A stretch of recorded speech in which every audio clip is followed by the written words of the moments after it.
Price fixing in co-ops and condos. So we've read so many stories about this over and over again about how buildings are setting pricing by rejecting buyers that are going into contract for a lower than their desired price. We all know you cannot price the market. You cannot control pricing. Things have a certain value. That's just natural. And to do this is technically illegal, which means there's always that person that says it's technically legal to do this. But the unfortunate thing is that it's costing people in New York tons and tons of money, and everybody knows this is happening. It's rampant in buildings. So when you have to think of a co-op structure, you have people on the board that are generally volunteers. They don't know a ton about the sales process. They do mean well, and they're trying to do the best that they can, but often not recognizing the repercussions of trying to fix pricing.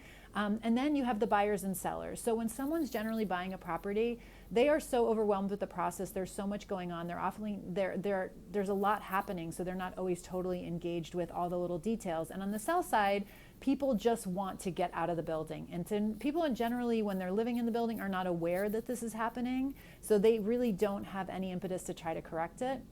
What bothers me about it is that the government really should step in and change this, because it's costing New Yorkers like untold money. And in co-ops, we see it, but also we see it in condos, especially new development condos. So when a sponsor or developer owns a bunch of condos in a new building, their goal is to ultimately sell all of them at a higher price. So if they're recording an artificially higher sales price, that's going to make all of the people that are checking records later on think that the property sold for more than it did. They do this by offering incentives to people. They offered credit back to buyers at the closing.